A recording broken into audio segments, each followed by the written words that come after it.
All right. Mic is recording. Everything's good. Everything's good. Cameras are recording. So what number is this? Is this number 5? Jesus. That's a great question. I'm going to say 5. I'm going to I think it might be number 6, isn't it? I think it's number 5. We'll just say 5.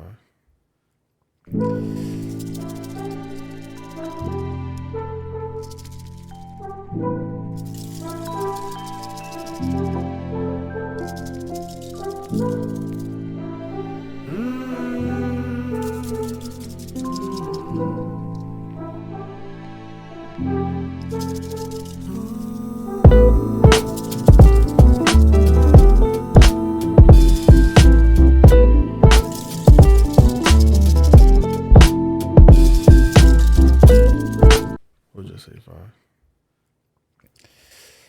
Welcome to the Get Busy podcast. It's your boys. Hi, I'm Brandon Jones. That's my government name. It's Assad. Izzy. What's cracking, man? Busy week. Definitely. Today is the last day of school. You remember the last day of school? Like any of your last day of schools? Like elementary, middle school? I remember that feeling of it being the last day of school. I don't necessarily remember the last day of school. That's all I need. So what was your feeling?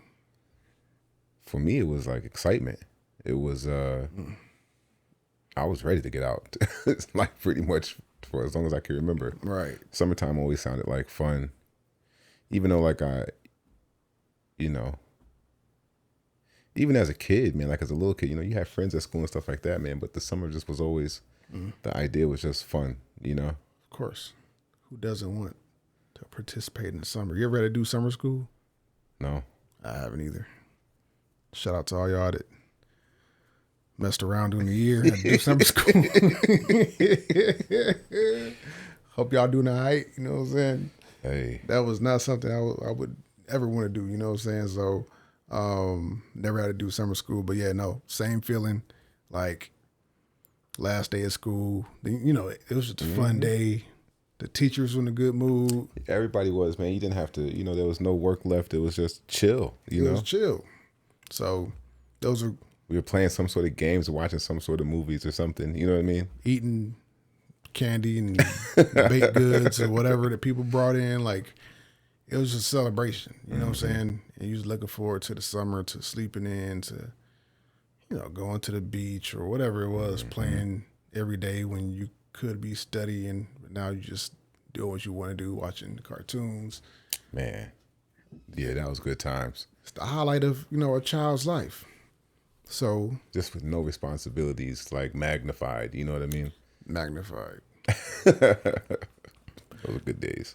So explain to me why 3 of my 4 kids was crying today getting off the bus on the last day of school. Wait a minute. You said 3 out of 4? 3 out of 4 was crying. Wow. So It's for like the desire to go. Oh. So this is what happened. So when I go to bus stop 2 times. So, Joel, Chrisette, and Genesis on the elementary school bus, right? And I get Malia later on the middle school bus. And so the first wave, the younger 3 are getting off, and they got, their friend who lives 2 doors down. So, I could walk there. I just don't never want to, so I just drive. So their friend rides with us. Okay. I just drop her off. She's, boom, boom, right there. No big deal. Sweet kid, whatever.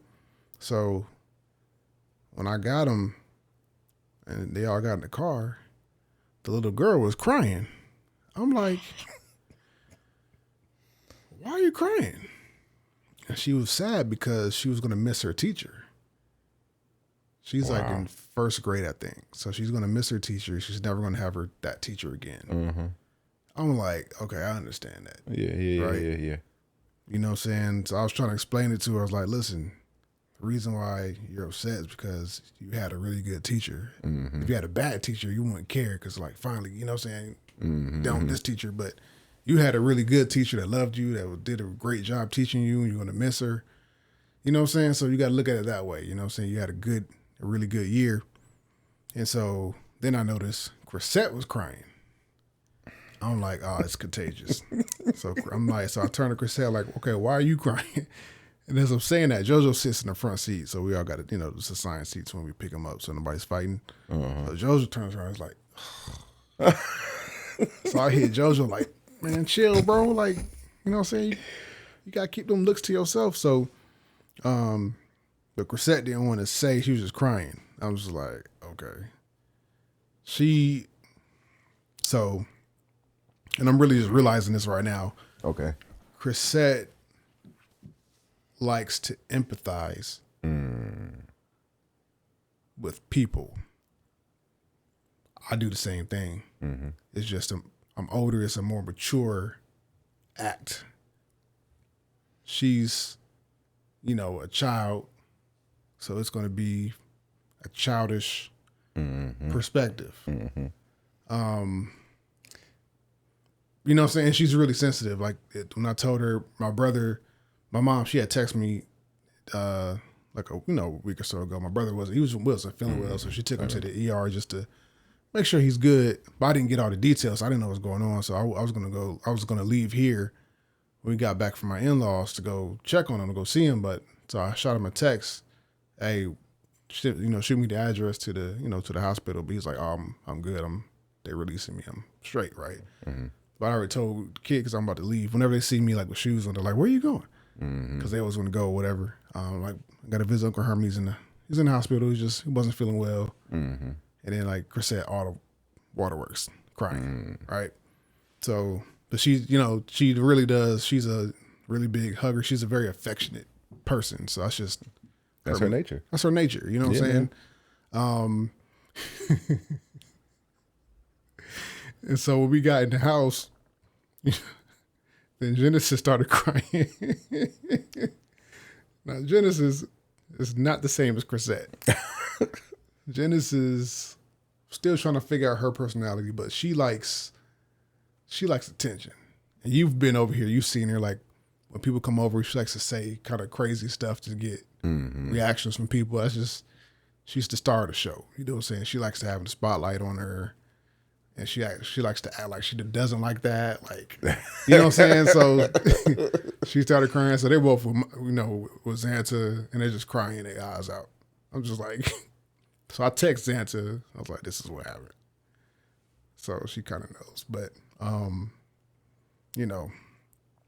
so then when I went to go get Malia, so I'm about to get in the car, but I see Malia walking down the street because I guess the bus just got there super early. Uh-huh. And so I'm standing in the driveway waiting to greet her, and I'm kind of looking like, is she crying too?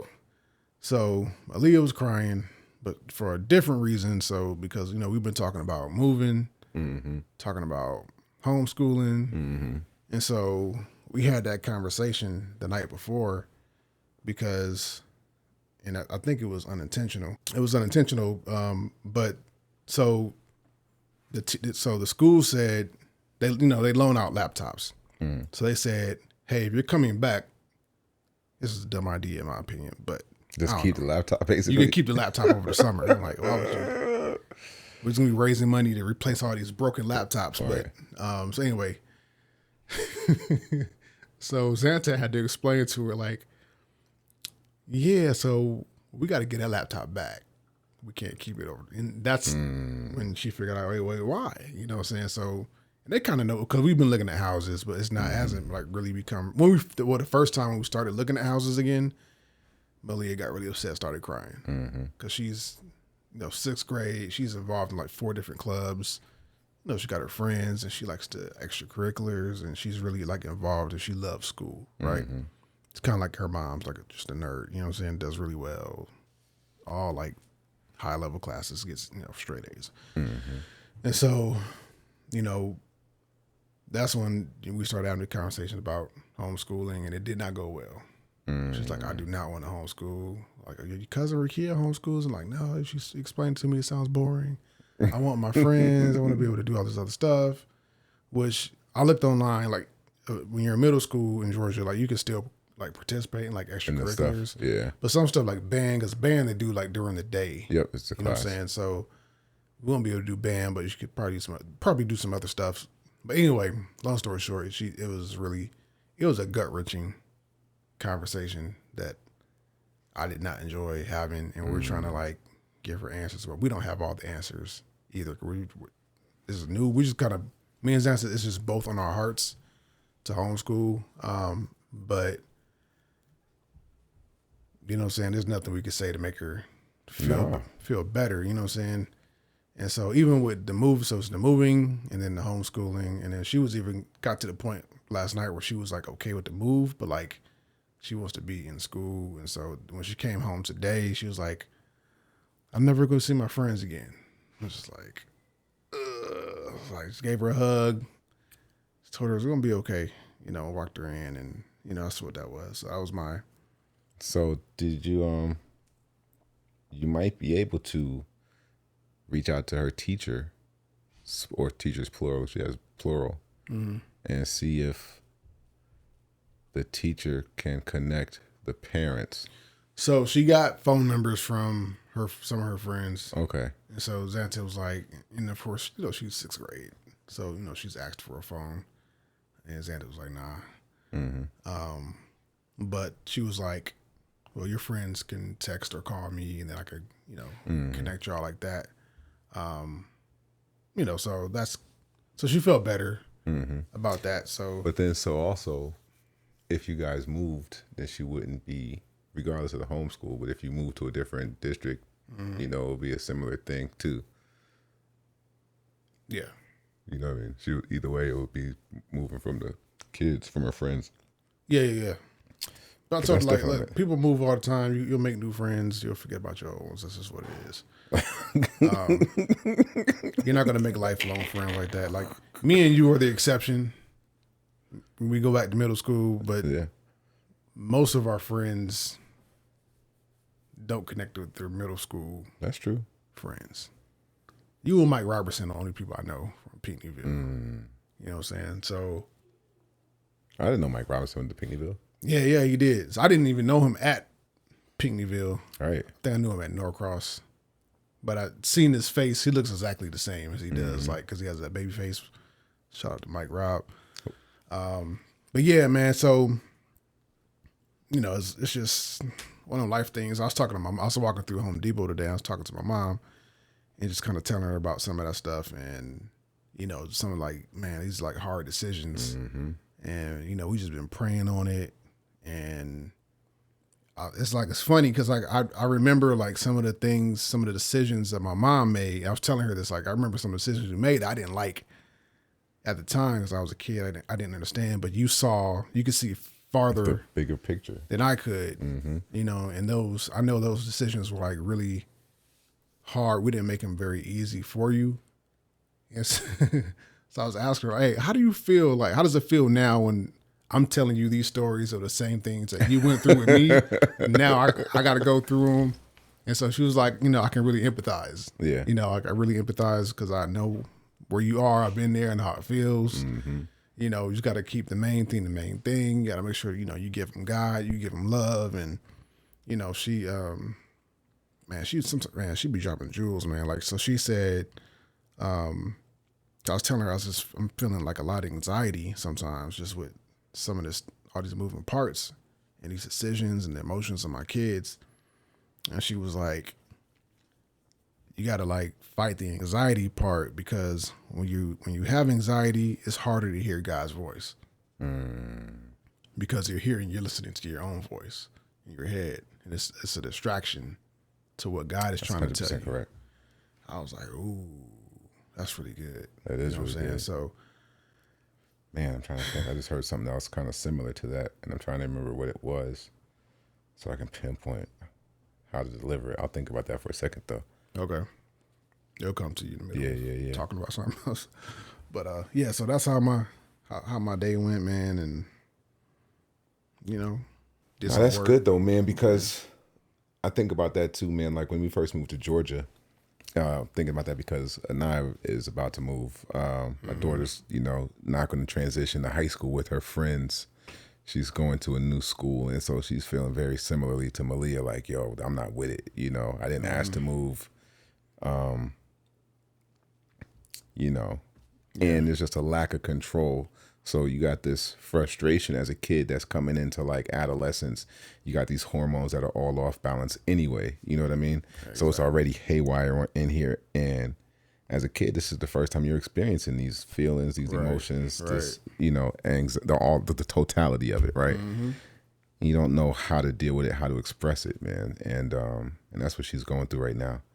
Mm-hmm. And I try to have the same conversation, like, yo, sometimes as parents, like, we understand the dynamic that we're working with, and in your limited capacity of a mind, you think that you understand it, you know what I mean, but you don't see the bigger picture. Yeah. And that's just really what it boils down to. But you're not driving this ship, you know what I'm saying? We are, and it's up to us to make the right choices for the bigger picture.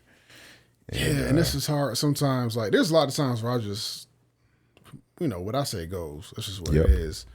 But there's sometimes where it's like I can't just, like, using force when it's not like a petty situation. Yeah, that's like a real situation to me. Like, looking at it from their perspective. Right. So I can't just be like, listen, this is what, you know what I'm saying? Not with no. I think I get that, man. And I think explaining as much as possible, because even though, like with Anaya, I was trying to, talk to her about the reason behind it, the good that can come out of it, talking to her about how her perception is everything, but she can control what it is. Like, look, if you're going to be in a bad situation something you think is a bad situation, you can still choose to make the most of it, or you can choose to allow that feeling to, like, make you miserable. You know what I'm saying? Yeah. But it's really up to you.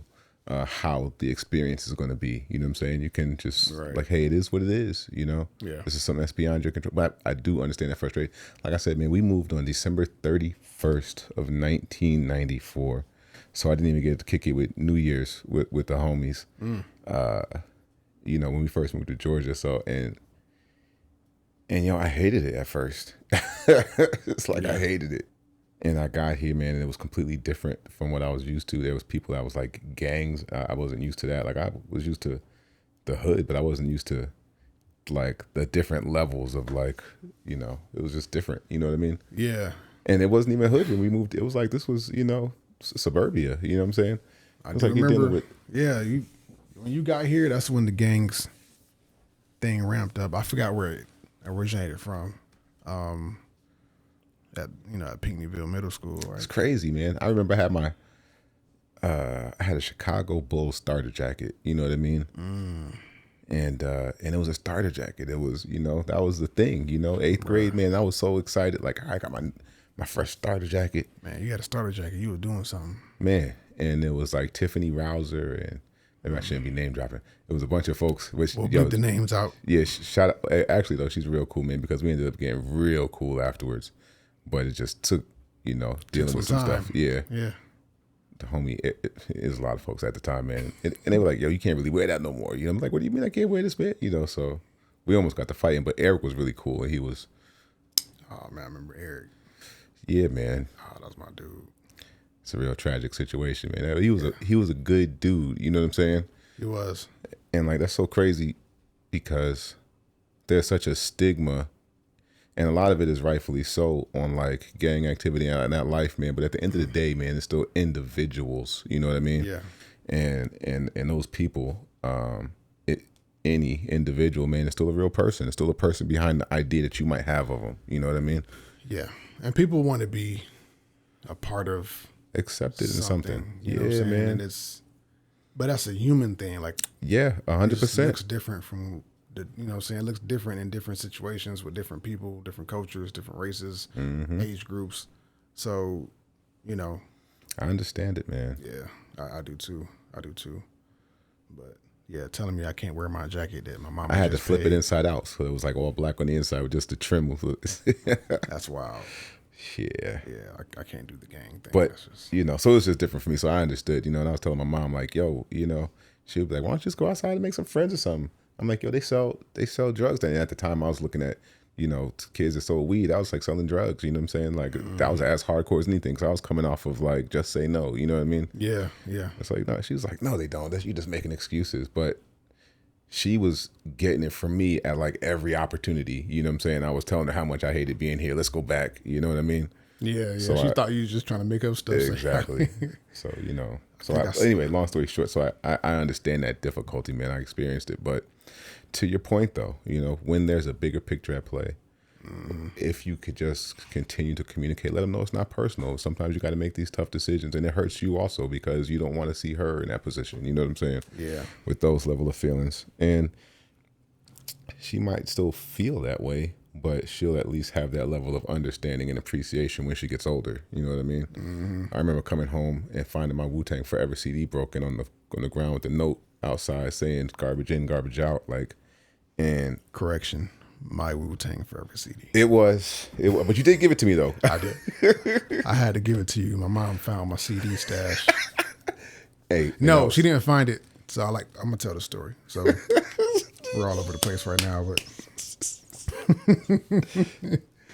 So evangelist Alexis Jones was not a fan of rap music. This is still the 90s, yep. Golden era. I was so innocent at one point. I asked her to buy me, I don't know if it was like birthday or Christmas or whatever, but it was the Onyx tape. So y'all, like if you're born in the 80s, early 90s, like you know who Onyx is. That's not something that you would normally ask. Buck Dud Up. Yeah, I think that album was back to. Yeah, that's what it was back to. Up. Yeah. Don't know what I was thinking. I just love Onyx. You know what I'm saying? I was like, yo, the energy, you know what I'm saying, the videos, like I love Onyx. So that was no go. I think she was like, that says parental advisory explicit lyrics on there. I was like, oh, okay. And I was into that. That's the first red flag. Like, oh, nope. Right. All right, there goes that idea. So, she never, and understandably so, like the hip hop that was out, it wasn't the best. You know what I'm saying? There wasn't Christian hip hop really back then. So it was just mainstream. So and it took a hard left turn too, because like some of that early '90s was a little bit more like empowering, and then it just took a sharp turn. Yeah, NWA, and if you know the history of hip hop, you know how that went. But so I started making a little money, started buying CDs, tapes at first, then CDs. But I, of course, hide my CDs. Right. So I had like a briefcase. It's a briefcase I had that had like this, it was like this kit for like, learning how to like speak different languages. So I think kind of like little bugs, like a little computer, like a little handheld thing that you punch in a word and it'll give it to you in Spanish or whatever. So if you take that out, so I didn't just have it in the briefcase, like I had it under that. So you open the briefcase, you would just see like the little kit. But you take the whole kit out, then you'll see my CDs. And it was annoying having to do that, but I had to be like, I couldn't take no chances. Better safe than sorry. Right. So, whenever she would leave, I had my little boom box, little RCA boom box. I throw my CDs in. I was, doing my, bobbing my head, listening to music. Man, I love hip hop. So one day she had left, but then she forgot something, so she came back. And of course I had the DMX CD in. Out of all the music I had, like it would be DMX. This was the Grand Champ album. So this was like not one of his more famous albums, but it was still pretty good. And of course it was on the part where he was like going in, you know what I'm saying? Telling somebody what they can do. Right. And that's the part she heard. I know God orchestrated that. Thanks God. Like she would walk in on that part. If I had one part of any CD that I would not want to hear, it was that song, that part of that song for that artist out of all my whole collection. So I was bumping. All of a sudden I hear somebody yell from the bottom of the stairs like, Brandon. I was like, man, I turned white. I was like a ghost. I was like, oh my God. So, man, she came in my room, man. She made me throw all them CDs away. So I threw them away. But then I called you like, hey man, I can't just throw these CDs away. Like this is like, and I didn't burn CD. I didn't like have copies. Yeah, right. Like all my joints was like bought. Yep. Original case, all that. So I was like, I can't just let this go in the trash. Like I called you. I was like, hey man, come. I need you to come get these CDs. Like somebody got to get them. So that's how Izzy got my Wu-Tang Forever. Man, there was a lot of CDs too. Shout out, I still got some of those. Really? Yeah. Oh my goodness, I don't even remember what I gave you. Man, the wife actually wants me to throw them away because I still got them in like sleeves and stuff. It's like, you don't ever listen to this? I'm like, listen, man, I'm not throwing them away. It's memories right there. Right, and you never know. Anyway, I'm gonna leave that alone. But I still want to keep all my stuff just in case. You never know. Yeah, it could be worth some. I don't know. Look, that's another podcast. Yeah, I guess. yeah. Should you keep your old secular? Probably not, but I won't. You know. But yeah, so anyway, back to the kids though, man. I get it. I get it. The kids. Yeah, so it's been a rough couple of days. Trying to make good decisions, trying to be a good parent, trying to work through some of these, gut wrenching decisions. So man, I feel for all parents that have to do that, man, and for our parents that had to do that, and the ones, from generations before them. So, it's definitely a tough job. It's just the realest. It's really, that's what it boils down to, man. It's just really, just the realest life, man. Family life. Yeah. Because it takes it outside of just you. You know what I mean? Mm-hmm. It makes it about more than just you. And the further I go into this family life, wife, high school kid, middle-aged kids, younger kid, it's like as we get to these new chapters, it's like, oh, and like you said, with the school thing and moving or taking out of school, it's crazy because I used to see on TV, how like the grandfather figure, like maybe Bill Cosby's dad, would be sitting there looking at Cliff Huxtable, and he'd be like, oh, talking about how he finally gets it. You know what I mean? And I had no understanding of what that was like, but now I'm starting to reach some of these chapters in life where it's like, oh, yo, I get it. Yeah, that's what they were talking about. Okay. Like, oh, okay. Yeah. So it's just interesting, man. But it's definitely the realest thing ever. But then on the other side of it, it's also the most rewarding thing ever, Yeah. So. Good stuff. Yeah, man. So, what we talking about today? Man, Bishop Wayne Malcolm. Yeah. Man, has the this video that you sent to me. Mm-hmm. And man, it was just really phenomenal. Where do we grow from here? Mm-hmm. Was the topic of that. And it was just so impactful just hearing some of the concepts and just the thought process. Yeah. He was talking about, man, I think we kind of both was just like, we can kind of skip whatever else we was thinking about and just kind of, jump right on this for a second. On this one, yeah. Man. It was, it was one of those ones you see and you hear Bible stories, but there's some people who are like really like gifted and are able to like articulate it in a way where it kind of hits you different. And then also like being at a certain place in life, certain maturity level, you're able to receive it better. Yeah, 100%. Too. So this is one of those. And so, yeah, it was really good. So yeah, go ahead, man. What you first, what was he talking about? So the people know. So where do we grow from here is the idea or the concept of how to handle the success that's coming your way, how to grow into becoming the person that's capable of handling the success that's coming, and ultimately walk out what it is that we're called to do, and to make that transition from the baby aspect of a relationship with the Lord, as far as Lord, do it for me, or Lord, get me out of it, or Lord, help me. Well, not just help me through it, because that kind of goes along with it, but and transitioning into the part where, or to the point where it's, Lord, do it through me. Lord, help me get through it, as opposed to just get me out of it, you know? Yeah, I like how he paralleled, because I've been reading through Genesis, Exodus, Leviticus, Numbers, and just the journey of the Israelites and how wild that story is. But he was making the parallel of how Israel, under Moses' leadership, that was like the baby Israel. So he compared like the parting of the Red Sea to like the water, a woman's like water breaking before she has a baby. Yeah. And so, and how God, like with the baby cries, you feed it. It doesn't have to do anything. When they make a mess on themselves, they get cleaned up, they get burped, they get rocked to sleep, they wake up, they get fed again. It's like they don't do anything. All they got to do is complain and just cry. And their needs will be met. And that's how Israel was.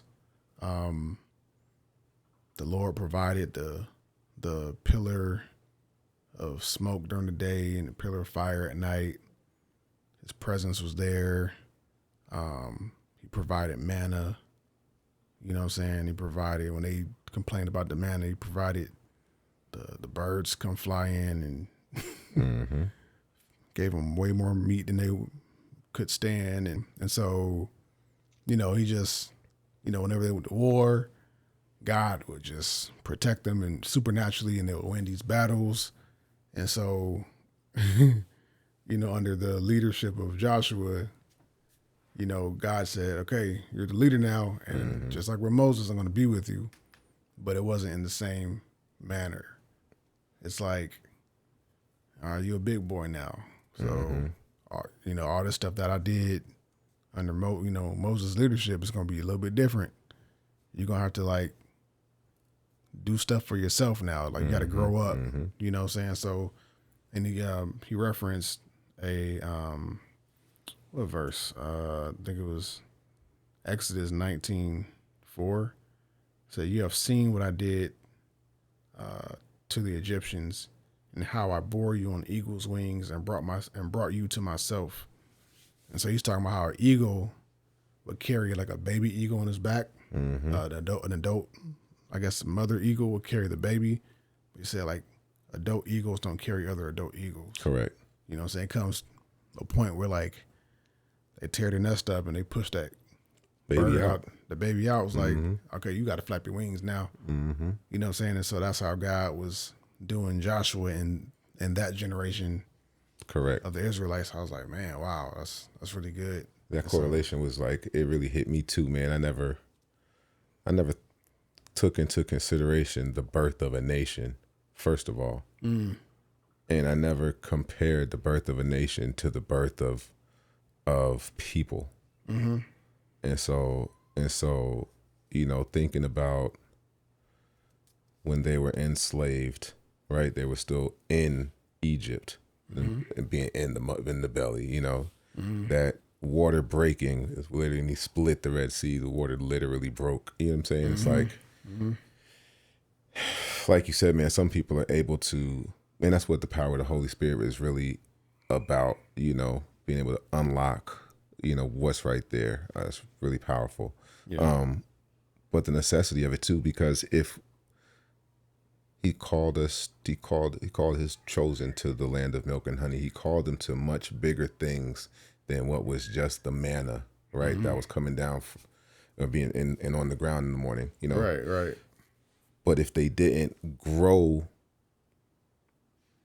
then they would never be able to have the thing that they were supposed to have to begin with. Right. You know? Right. The eagle at some point is going to be too big to keep getting worms from its mother, you know, out of her mouth. It's going to be too big. It's going to need to eat the same amount that she needs to eat. But if she keeps trying to feed him, then she's going to kill herself trying to feed him. You know what I'm saying? So he's got to go fly. Same thing with us. The same thing with the children of Israel. You got to go fly. Yeah. You have to go do this next, you know. And so and this was something else that I didn't really think about that was so kind of really impactful, because when I'm reading it, it says, I'm going to be with you like I was with Moses. Mm-hmm. But it's really just as straightforward as it is. He said, I'm going to be with you, not I'm going to do for you what I did for Moses. And so that was, pretty eye-opening. You know what I mean? Yeah. It's, that's a message to parents too, man. Like, there comes a point where you can't keep babying your child. That's not how. Come on with the That's come not, on. because that's not how God designed it, and He shows it like in Scripture. And so, a lot of immature kids around here because they're not parented. You know what I'm saying? They're not challenged. And so now, actually, when I watched this video, I sent it to Xanta for her to look at it. And so, like, because she would always see, like, it seemed like, we've been walking with God for a long time, but it's like, man, God seems to be, like, doing things for, like, other Christians, like newer Christians, that is like, why is it coming, like, these things are coming so easy for them, but God isn't doing the same for us? Yes. And when she watched this, she was like, okay, it makes sense now. It was like, God is not going to do for you just like He does for somebody else, especially like somebody who's younger in the faith. It's going to take more time and, baby them a little bit more. Yes. Like, you've been in the faith for a long time. Like, you got to do it for, look, you got to, okay, after you pray, you need to go, Yeah. do what you got to do. You know how to pedal. Yeah. Whether or not it's uphill or not. You know what I mean? Yeah. Yeah. You got to do what you got to. So it's, brought some clarity to her and to me. Yeah, that was really good stuff, bro. Man, when he said it took one night to get the Israelites out of Egypt, but it took 40 years to get Egypt out of the Israelites. Just that immaturity, and you just seen it. It's like, and it's funny, like when you're reading it, I wonder if people could read the story of our lives, so they be looking at us the same way we look at some of these Bible stories. Like, yo, y'all some idiots, bro. Like, I just knew, like, you know what I'm saying? Like, God showed, Old Testament God did not play, bro. Like, He did not play around. Like, and you see somebody like God, like chapter before, He done killed couple people, right? Because of disobedience or because complaining or put some leprosy on them. You know what I'm saying? Like, God just don't. He don't like the Complaining that, bro.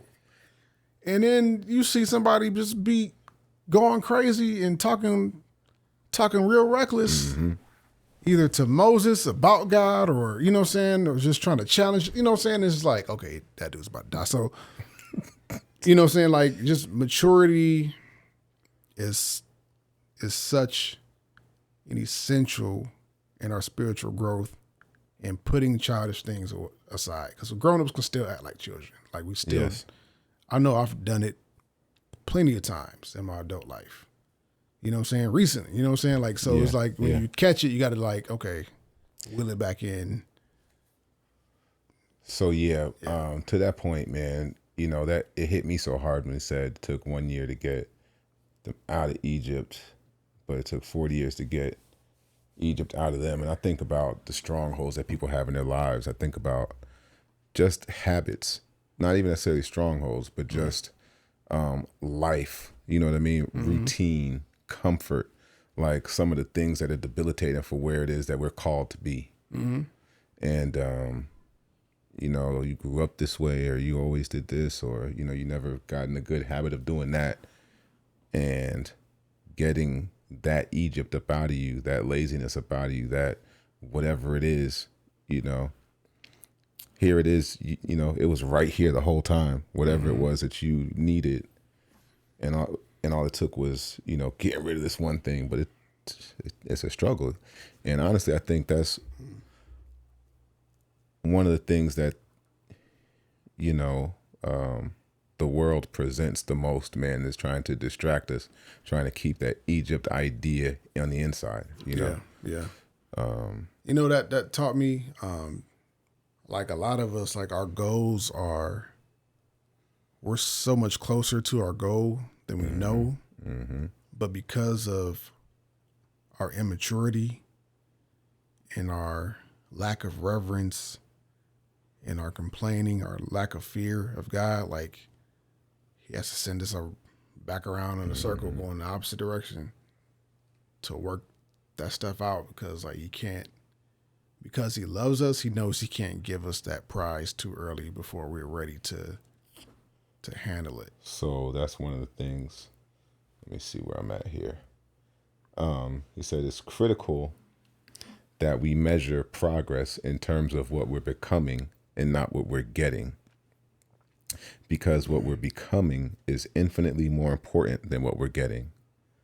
And sometimes what you're getting is preventing you from becoming. Says sometimes getting what you want will stop you from being who you would be. And so I think that kind of just goes to your point. It's one of the things that he said, a little bit while ago. And I'm thinking about, man, I can remember, driving around and seeing the lotto, like, man, boy, it sure would be nice, to hit the lotto, this, that, and the third, right? I still do that when I see the billboard. I'm like, hey, man, absolutely, But, yeah. But there's a reason.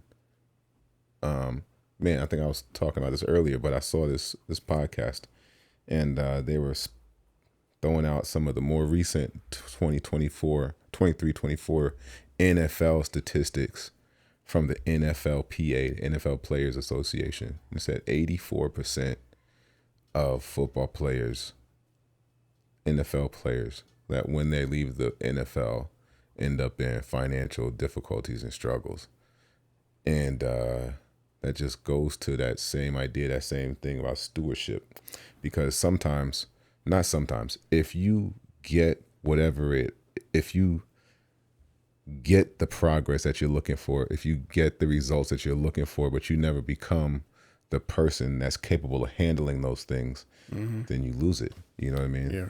Then you don't appreciate what it is that you have, and you don't know how to be a diligent steward of it. You don't know how to manage it. Yeah. Miles Monroe has a really good sermon on management and about that's ultimately what we're put here for. And actually, Myron Golden too, about the cultivating and keeping, the garden. And it's basically just managing what it is that we are given to manage properly. Yeah. And until we get that, and another thing you were talking about, God will have us go around until we get it.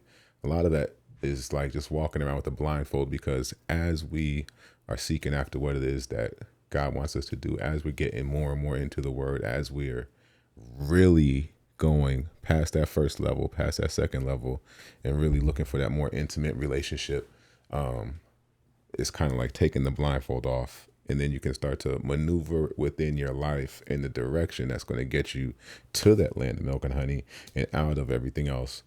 You know what I mean? Yeah. I just think that's pretty awesome, man. And I think also we measure progress, and I think this is for a lot of people, we measure progress in terms of what we're getting, as opposed to the way we should be measuring it, as what we're becoming. So, man, Why do you think that is? Because that, man, very specifically because of this propaganda push, the agenda, in my opinion, that the enemy has utilized, these systems of society to make us want and lust after. And that's really more so than anything else, man. It's because of how much is put in our face, and how much we're forced to see and to believe that this is what's right, this is what you should want, this is what other people have, this is what is necessary, this is what you need, and the bombardment of all that kind of stuff on a daily basis, and the belief that we lack.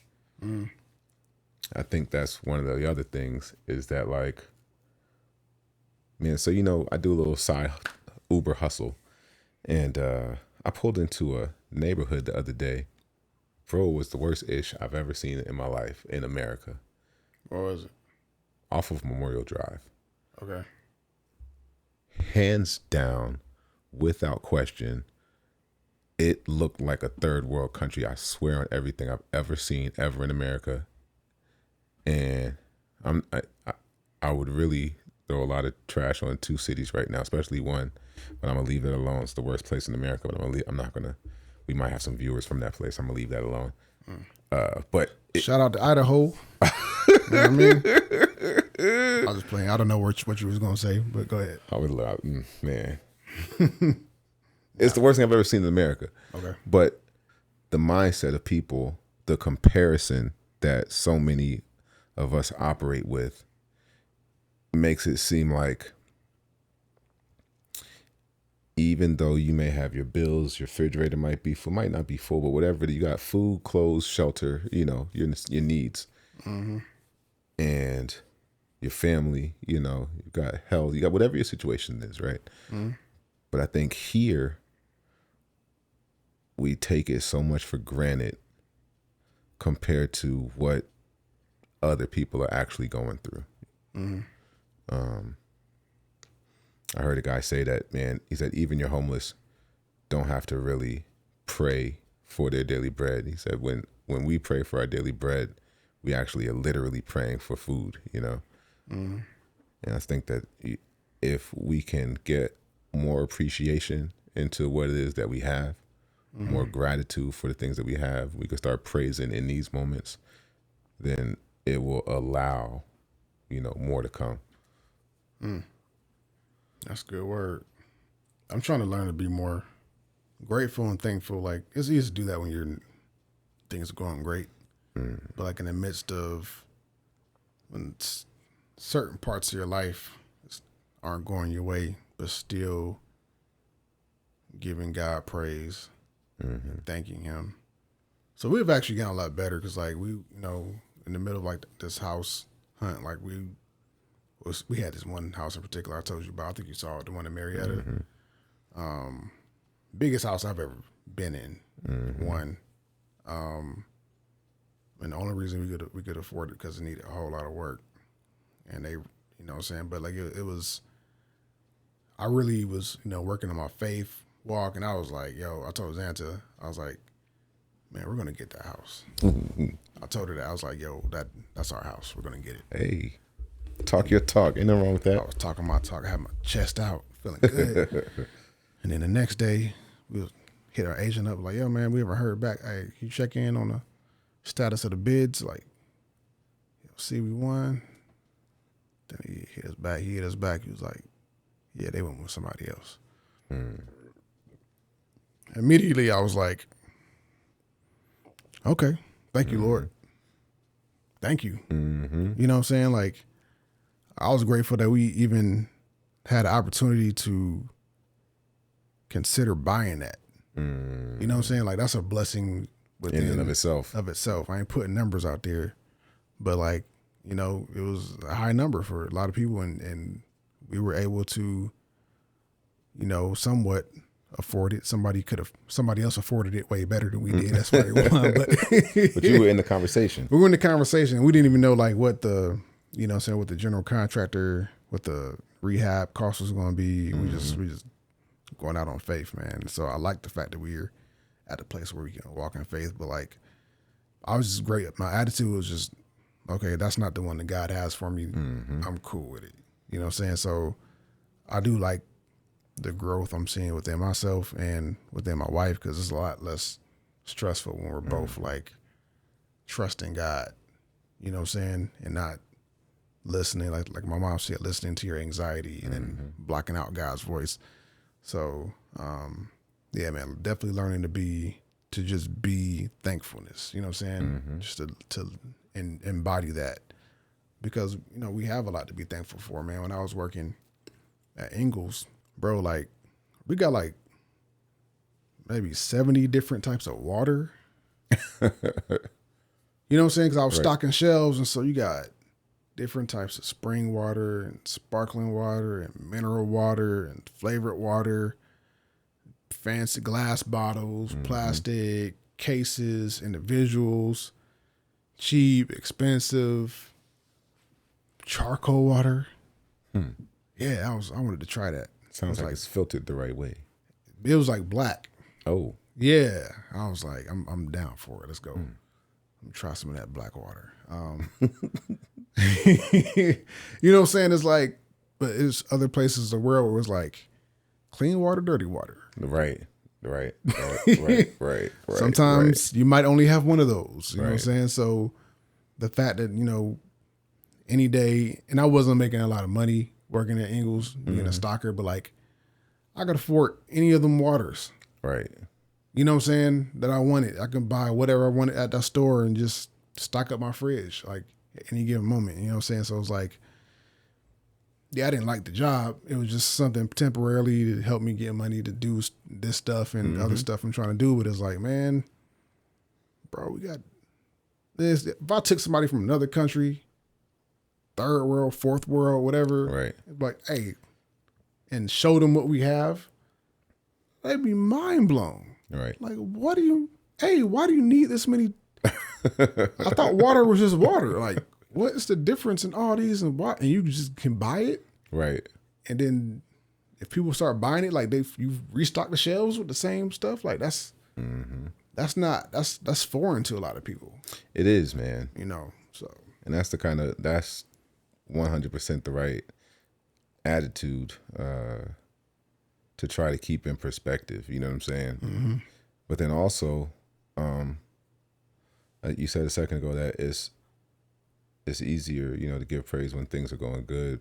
Difficult sometimes when it's not going the right way. But sometimes, when things are going good, we can get a little complacent. We can kind of pull back a little bit. Now, maybe not pull back might not be the right thing, but I know, especially before before I got to where I am now in my walk, you know what I mean? Mm-hmm. It's like when things were going good, I was just kind of more on autopilot. You know what I'm saying? Mm-hmm.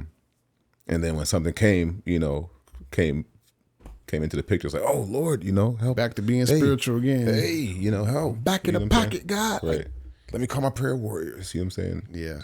And I mean, which is obviously still necessary. You know what I'm saying? For sure. Yeah, for sure. But that's the place we need to live. Like we have to live in dependence of God. You know what I'm saying? In our daily Psalms walk. 91 says, "He who dwells in the secret place of the Most High shall abide under the shadow of the Almighty." You know what I'm saying? Mm-hmm.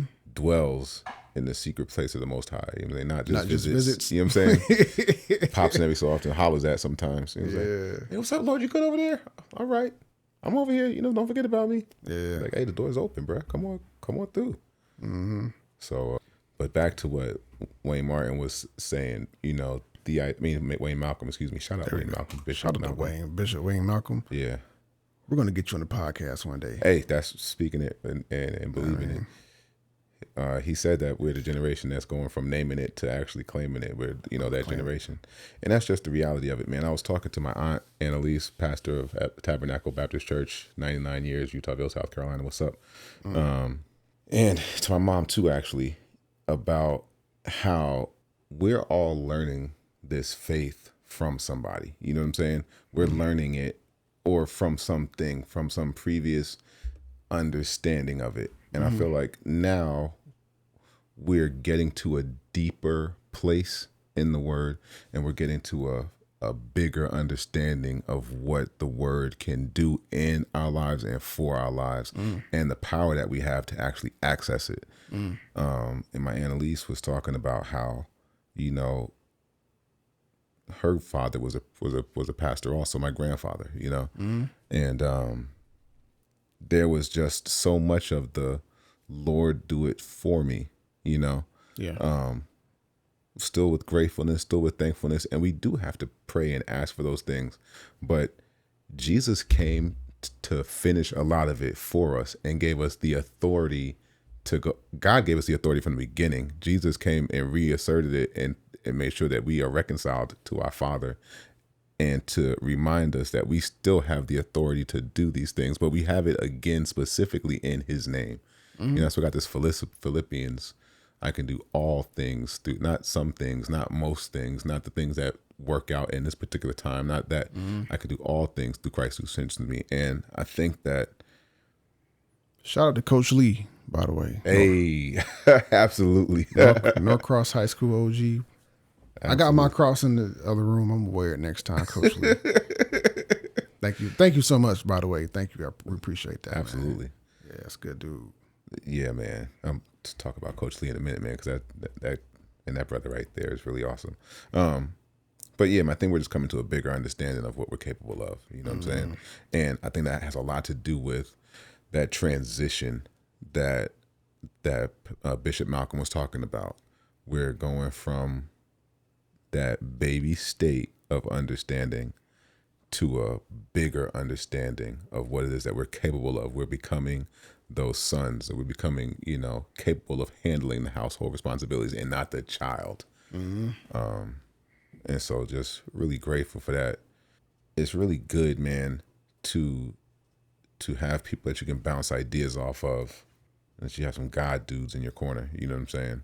And so Coach Lee is a teacher that I had in the 9th grade, 1995, and still keep in touch with daily. And it's been a mentor in my life for a very long time. But yeah, man, so thinking about the success of things, how to go about being successful, how to keep that success, and finally not having the focus of the success being in any one area, but trying to maximize ourselves and being successful in every area, that we come across or that we broach, you know what I'm saying, to the glory of God, because that's what the difference maker is. Because if we are just mediocre, if we just are, middling or below, then that's not the biggest testimony, right?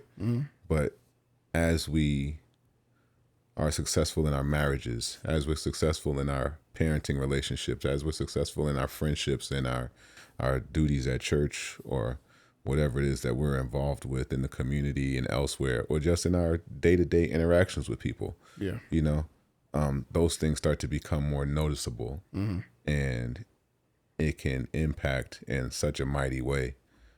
And I think that's really what it all boils down to. What we're called to do is become bigger, become better, and become more successful. And ultimately, we will get the things that we want to get out of it, but it's for the glory of God, and that's where the success comes from. Yeah, that's good, bro. Yeah, man.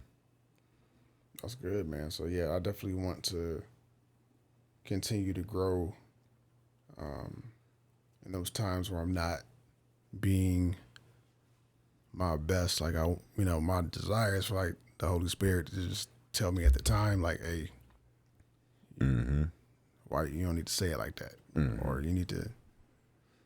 Why are you getting lost in your YouTube algorithm? You need to be focused on this, like you said you was gonna do. You know what I'm saying? So yeah, that's my goal, man. Like I just want to zero in on the things that God has in front of me. So my family, career, you know what I'm saying, goals, aspirations, a lot of different things, man. My character, you know what I'm saying, fitness, health, all that kind of stuff. Like taking care of what I've been stewarded with. You know what I'm saying? So that's my desire. Yeah, man. Same here. Yeah. Ultimately, you know what I mean? And it's not like a teleportation button or something. You know what I'm saying? You just go, hey, this is what I want, and then we just going to end up at the finish line. It's going to be that. It's going to be just what he said. Where do we grow from here? It's continually growing towards that, continually working towards it. Growth is a work process. It's not something that just happens. Yeah. Growing, there's pain involved. There's, even when you're getting tall, they call it growing pains, but your body's stretching, you're moving, and you're actually doing something. Given the example of trees growing downward, and you got to go through the difficult, you're pushing through soil, Gravitropic growth. Gravitropic growth. It's growing down towards gravity. And that's what plants do even before you see them sprout up above the ground and show you the flowers or the fruit or whatever it is. And so for a lot of people that's going through and you haven't seen the results yet, and you've been pushing or you're trying, just keep in mind and always understand that before that shine comes, you got to go through the difficulty of getting there. And then sometimes when you can just see the results before you've experienced the reality of what it takes to get those results, how difficult it is to actually get what it is that you want, then if you haven't gone through that difficult process, that means that your roots in the ground aren't as strong as they need to be to keep it up. So it might look good for a little while, but then it's going to fade away.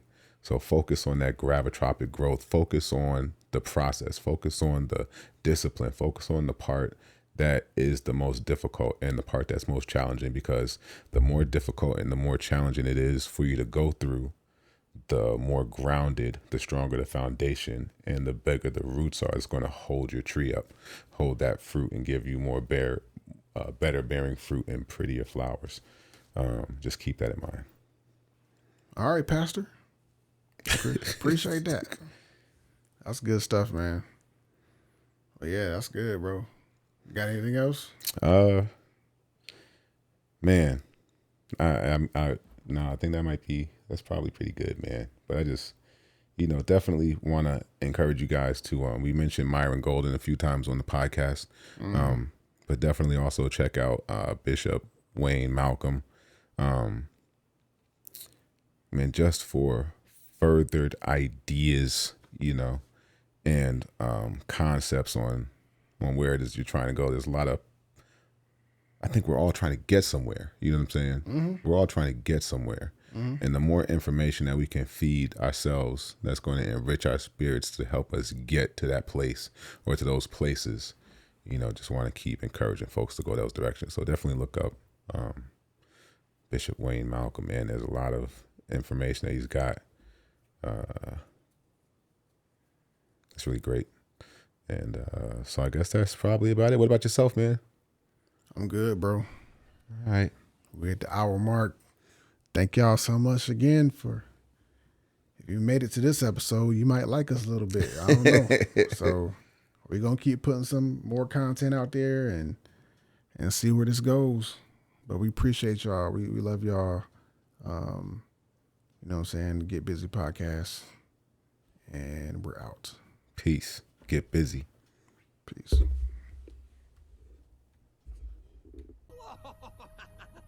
And got